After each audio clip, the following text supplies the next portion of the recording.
Hello दोस्तों, तो स्वागत है आपका इस जर्नी में। तो जैसा कि आपको पता ही है कि हमने अंकुश लांबा सर की चेकलिस्ट की सीरीज स्टार्ट कर रखी है। तो उसी क्रम में आज हम करने वाले हैं चेकलिस्ट नंबर 1 की पजल नंबर 5। तो चलिए वीडियो को स्टार्ट करते हैं। अगर अभी तक आपने चैनल को सब्सक्राइब नहीं किया है तो सब्सक्राइब कर दीजिए, बेल आइकन को प्रेस कर दीजिए ताकि आगे आने वाली वीडियोस की नोटिफिकेशन आपको मिलते रहे। क्वेश्चन पढ़ते हैं। पजल 5वीं दी हुई है हमको। 8 फ्रेंड, उनके नाम दिए हुए हैं RSWXYZ are sitting around a square table. अर्थात 8 लोग जो है वो एक स्क्वायर टेबल पर बैठे हुए हैं। 4 of them at the corner and 4 of them at the middle. अर्थात 4 लोग तो बैठे हुए हैं मिडल में, 4 लोग बैठे हुए हैं कोने में। इसके साथ ही हमको आगे कंडीशन दी हुई है, the person who eight the corner faces inside. अर्थात कॉर्नर वाले जो है वो इनसाइड फेस करते हैं, तथा इसके साथ ही जो लोग मिड पर बैठे हुए हैं वो आउटसाइड फेस करते हैं। ये कंडीशन में हमको दी हुई है। अब देखो आगे तो हमको कंडीशन दी हुई है, तो इसको हम बनाते हैं नेक्स्ट पेज पे।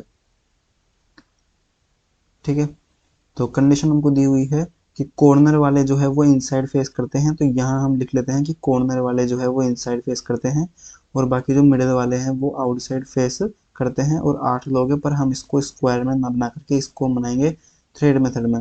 अब देखो थ्रेड मेथड क्या होता है कि अगर मान लो ये एक स्क्वायर आपको दिया हुआ है, अगर मान लो मैं इसको यहाँ से कट लगा दूँ तो ये एक धागे के रूप में फैल जाएगा, इस प्रकार से लंबा हो जाएगा ये। तो इसी को हम बोलते हैं थ्रेड मेथड।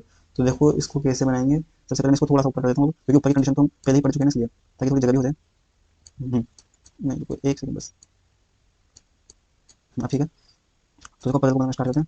सबसे पहले मैं इसको थोड़ा सा ऊपर कर देता हूँ, क्योंकि ऊपर की कंडीशन तो हम पहले ही पढ़ चुके हैं इसलिए, ताकि थोड़ी जगह भी हो जाए। नहीं रुको, एक सेकंड बस। हाँ ठीक है, तो इसको पजल को बनाना स्टार्ट करते हैं। कंडीशंस को नोट करते हैं। लिखा हुआ है कि X sits immediately left of Z. Z के इमीडिएटली लेफ्ट में एक्स बैठा हुआ है, तो यहाँ पर जेड लिख करके इमीडिएटली लेफ्ट का साइन बना करके एक्स लिख देंगे यहाँ पर। अगली कंडीशन है P is not immediate neighbour of W. P जो है वो डब्ल्यू के पास में नहीं है, तो पी के पास में डब्ल्यू लिख करके क्रॉस कर देंगे। अगली कंडीशन दी हुई है Q sits fourth right of P. अर्थात पी के फोर्थ राइट में, तो पी लिखा है यहाँ पर फोर्थ राइट, मतलब बीच में 3 पर्सन है, क्यू आ जाएगा यहाँ पर। The number of person between R and W is 1। अर्थात आर और डब्ल्यू के बीच में जो है एक पर्सन है। अगली कंडीशन दी हुई है R sits at the corner. R जो है वो कॉर्नर पर बैठा हुआ है, तो आर के नीचे लिख देते हैं हम corner.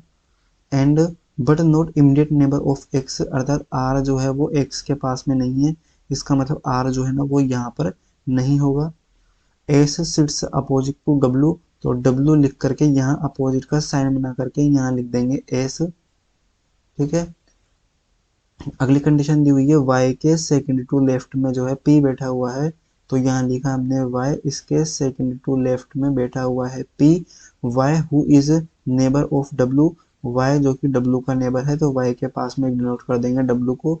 Z is not immediate neighbour of S. अर्थात जेड जो है वो एस के पास में नहीं है, तो यहाँ पर एस लिख करके क्रॉस कर देंगे, ताकि पता रहे कि जेड जो है एस के पास नहीं है।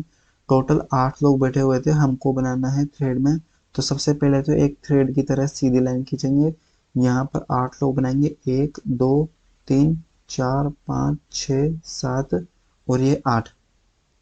ठीक है, तो देखो अब कंडीशन को कहाँ से बनाना स्टार्ट करें हम, ताकि हमारा पजल जो है वो अच्छी तरीके से बन जाए। अब देखो हमको बोला गया था कि P से 3 छोड़ करके क्यों है, तो P को देखो कहीं भी मान लो मैं P को यहाँ मानता हूँ, इसकी डायरेक्शन ऊपर लेता हूँ, यह भी हम अपनी इच्छा से मान सकते हैं डायरेक्शन अभी तो। अब इसके बाद आगे हमारी डायरेक्शन, अब कोई भी कंडीशन हम अपनी इच्छा से नहीं मान सकते, सारी कंडीशन हमको दी हुई है, उसी तरीके से हमको फॉलो करनी पड़ेगी। तो देखो P से 3 छोड़ करके क्यों है राइट में, तो 3 छोड़ करके अब राइट में क्यों जो है वो आ जाएगा यहाँ पर। ये वाली कंडीशन हमारी पूरी हो चुकी है, तो इस पर लगा देंगे हम गोला।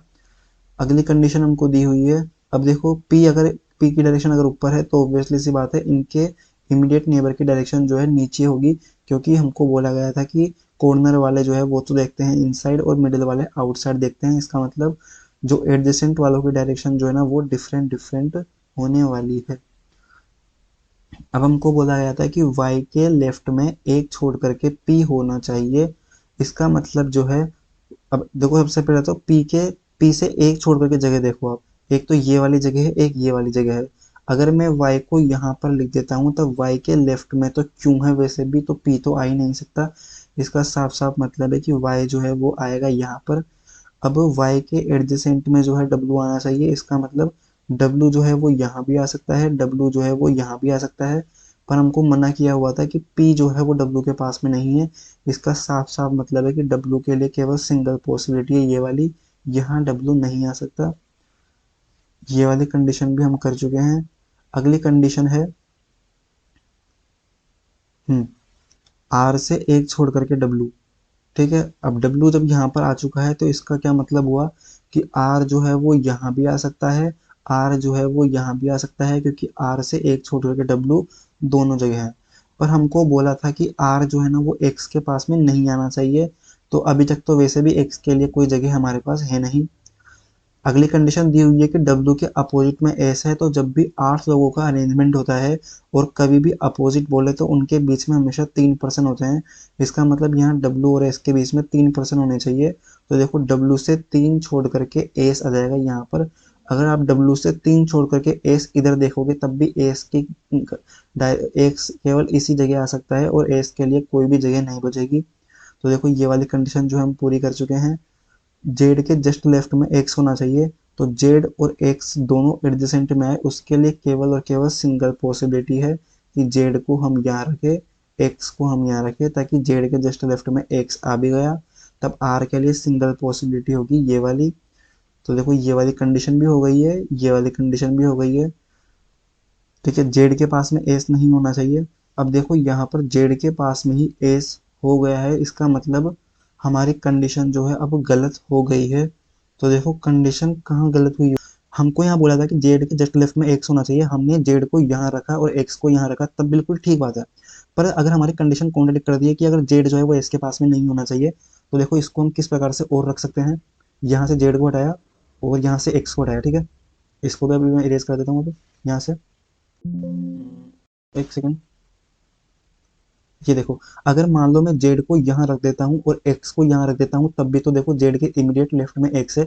और अब देखो हमारी कंडीशन भी कॉन्ट्रडिक्ट नहीं हो रही है कि जेड के पास में एस नहीं होना चाहिए। इसका मतलब ये वाली कंडीशन हमारी बिल्कुल ठीक है। हमको बोला गया था कि अब देखो कौन कॉर्नर पर बैठा है, आर जो है ना वो कॉर्नर पर बैठा है, तो यहाँ पर लगा देंगे हम कॉर्नर, इसके बाद में जाएगा मिड, फिर वापस कॉर्नर, यहाँ भी एक छोड़ करके कॉर्नर, यहाँ पर फिर से एक छोड़ करके कॉर्नर। कॉर्नर वाले चूंकि इनसाइड बैठे हुए हैं, तो देखो जितने भी कॉर्नर वाले हैं वो इनसाइड बैठे हुए हैं, तो यहाँ हो जाएगी डायरेक्शन इनसाइड, यहाँ हो जाएगी डायरेक्शन आउटसाइड। सारी कंडीशन ठीक है, आंसर मैच कर लेते हैं एक बार।